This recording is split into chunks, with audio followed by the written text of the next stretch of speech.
So the nearest neighbor union bound is something that we can use to improve our performance. Now, let me give you one other example, which is something that's going to help you a lot in homework, because you're going to get a bunch of problems that kind of look like this in various forms. And the example is what's called 8 a.m. p.m. as a constellation design. And hopefully I can draw this right. Put a point there, point there, point there, there, and there. You can see why the 8, that's the number of messages in the constellation. This is a better use of energy than the circular constellation. Clearly, I have some points in the middle. Drawing the decision boundaries is not too high. Kind of just rotates your head by 45 degrees, if you like, when you're looking at this constellation and drawing a set of axes like that. And that's basically the decision boundaries. On the corners here, we don't need to be that close. Okay, we could actually put a diagonal line like that, quarters of the constellation. Let's look at the nearest neighbor bound if I were to apply it to the system. Well, the d-min is whatever the distance between the closest 2 points is. Let's say that's the same here on any points that are close to one another. It kind of looks like that in the constellation itself. And we'll just call that distance d. Okay? So this distance here is d. Then what we have to figure out is the average number of nearest neighbors. Let's suppose each of these points is equally likely. Well, clearly in the middle I got 2 points, so that's 2 out of 8, or 1/4 of the points have 4 nearest neighbors. And then on the other 3/4 of the points, actually the ones on the end here, I got 1, 2, 3, 1, 2, 3, all of those actually have 3 nearest neighbors. So I have 3/4 of the points with 3 nearest neighbors.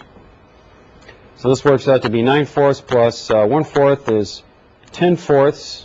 Have I done this right? Yep, 10/4.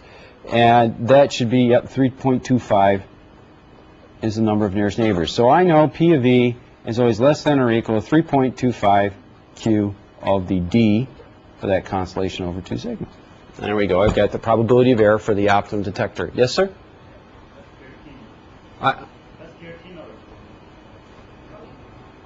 Sorry, it's 3 times 3 is 9, right?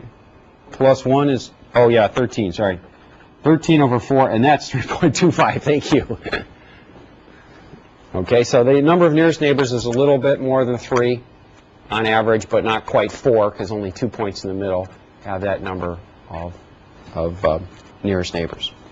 Okay, so this kind of trick here of coming up with the nearest neighbor count is not too hard to do to get a probability of error for approximation for the signal constellation. All right, so with that as the nearest neighbor bound, to close off the section on actually computing probability of error, what I'd like to do today is cover 3 topics, which is going to take us into the end of section 1.5. And the first is we're going to look at alternatives to probability of error. Why do we use that? Why is it good? And then I'm going to talk about fair comparisons. Is one design better than another? Well, okay, well, what's the criteria that we use to compare 2 different transmission systems and say that one is better than the other? Yes, sir? Sorry, can you go back to the graph? The 8 a.m. p.m. graph, this one? Okay. How did you count 3 nearest neighbors? Yeah, let me take any one of these points. Let's pick this one here first, okay? Here's a common decision boundary. There's the neighbor over there. Here's another common decision boundary. There's a neighbor right there. And here's the third boundary, and this is the neighbor over here. Okay? And you can see on this point on the end here, I got that same line here, and then over here, this is the nearest neighbor right there. Okay, so we'll talk about fair comparisons and a little bit more about normalization, where I keep using bars on quantities and dividing by n, so we'll define that a little more clearly. And we'll just begin modulation types. So different names. You've seen a couple already, the 8 PSK and the 8 AM PM that I used as an example. We'll start to see a few more examples of constellations that are used often. We're also going to see, as we progress through next Tuesday lecture, some common choices of basis functions that are used heavily in transmission and why they're used heavily. So we're going to kind of stay with the additive white Gaussian noise channel and start to investigate. So a lot of channels fall into that category. What are good things to do? And we have the benefit of people who have been studying the area for 50, 60 years to have a pretty good idea what are good things to do on those types of channels at this point. So let's look at measures of performance. We just assumed that probability of symbol error or message error was a good thing. Whoever said that was good? Well, sometimes it is, sometimes it isn't. The probability of a symbol error is the probability that the estimated message is not equal to the transmitted message. Okay, or that's the same. Presumably our encoder has a one-to-one mapping between m's and x's, then the x hat is not equal to x. Okay, well that's okay. Sounds kind of good, right? Low probability of error. Let me give you one way to break this measure. Okay, sometimes confusing.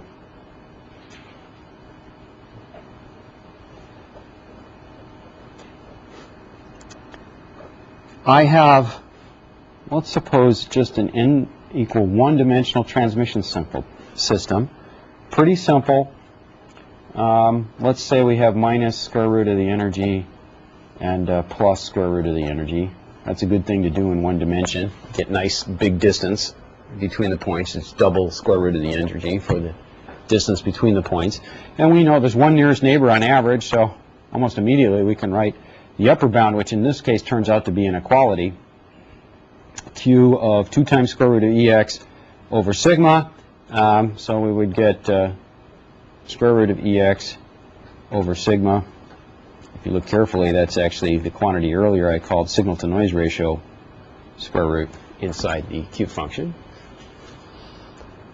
And I look at that and I say, well, okay, I used up one basis function. If I think about the resources I have in a transmission system, the number of dimensions essentially is telling me something about resources. More dimensions, I'm using more resources. Those could come in time. I could use time slots. I could use two basis functions that don't overlap in time. They'll clearly be orthogonal. They don't overlap in time. And the more basis functions I use in time, the more of the available resource time I'm using. I could do it in frequency too. I could have, because we know from Parseval's theorem, if basis functions don't overlap in frequency, they're orthogonal. So if I want to create more basis functions in frequency, I use more bandwidth. Okay. Well, that's a precious resource. A wireless system, I mean, we've probably all read the newspapers. They had big fights over the FCC and allocations of bandwidth to the different entities. You know, in addition to Super Bowl problems, the FCC actually does some real work, which is allocation of bandwidth that they're famous and known for, as the companies fight over that. So we're using more resources if we have more basis functions. Let's suppose instead I had a two-dimensional system. Okay, maybe I'm got two successive transmissions that kind of look like this first one. It's the same constellation, but I use it twice in a row. Okay, so what if I've actually plotted what this looks like in 2 dimensions? It's actually going to be a 4-point constellation that looks like that. Right? And I could do a 2-dimensional detector. I have 2 basis functions, and I'm going to pick the closest point. There are my decision regions, like that. And the probability of error for this system is actually going to be, it's an upper bound, but it's actually equal again to Q of d min over 2 sigma. Okay, now we'll look at that, and we'll say, suppose the distance is the same. Well, this distance between these points is not the same as the distance over here between these points. Well, that gives me some concern already in looking at the constant. And the number of nearest neighbors changed. It was 1 here, and now it's 2. Okay? But it's really the same system. I just used it twice, and I interpreted it.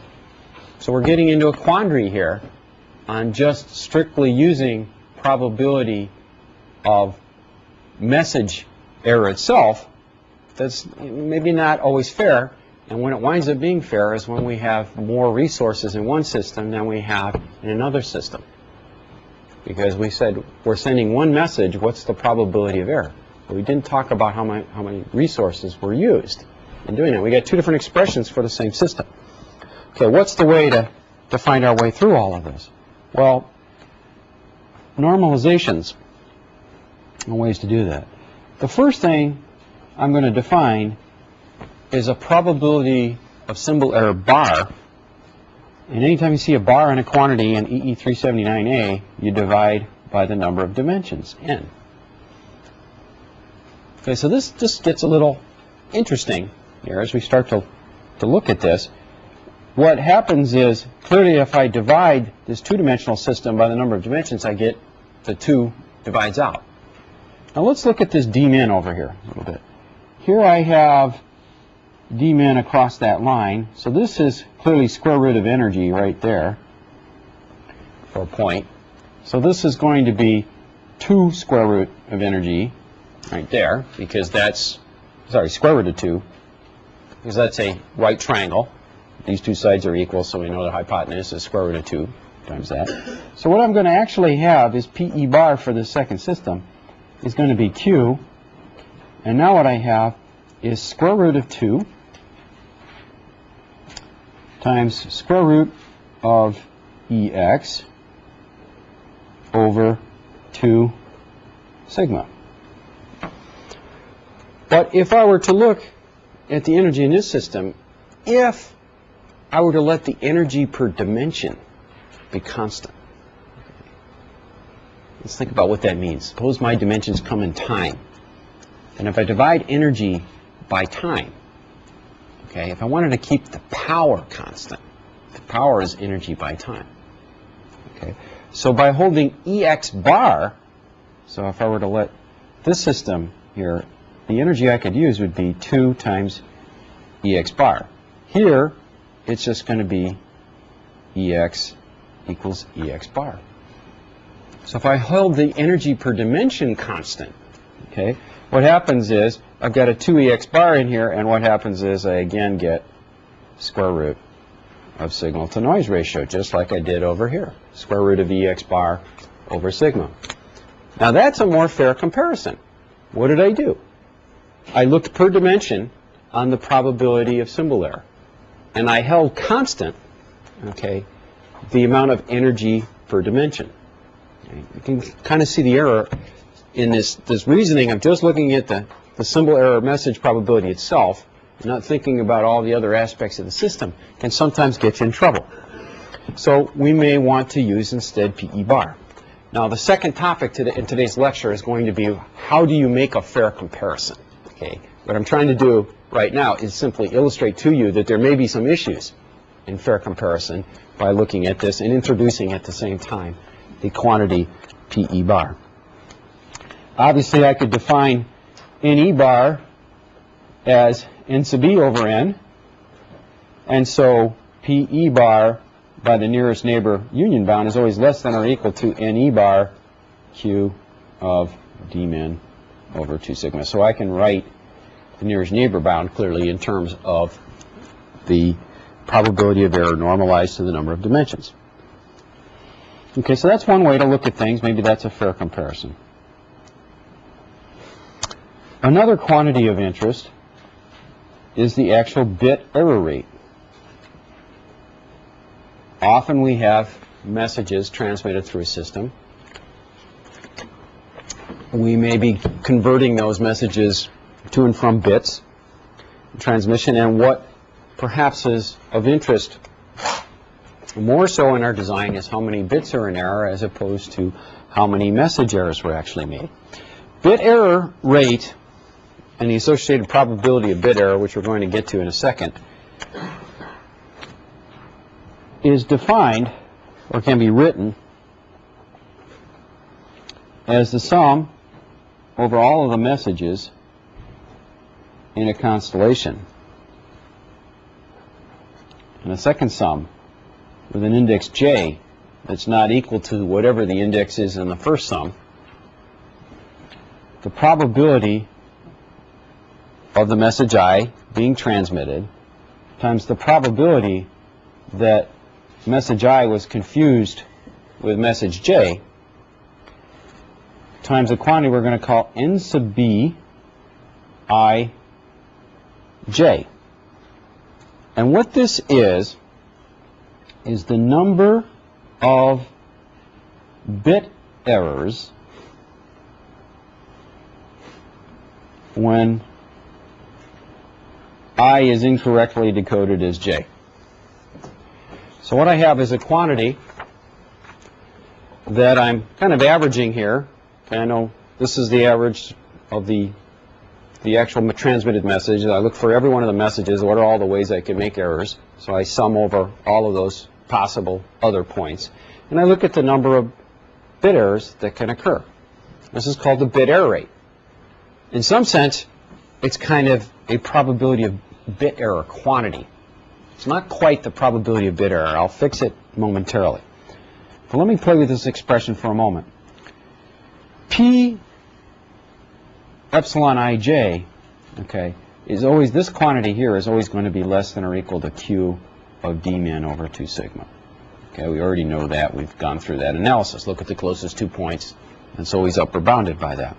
That's not a function of I or j, so it can be pulled out in front of this sum. Okay, pulled out in front of both of the sums. And what I'm going to have is a sum from I equals 0 to m minus 1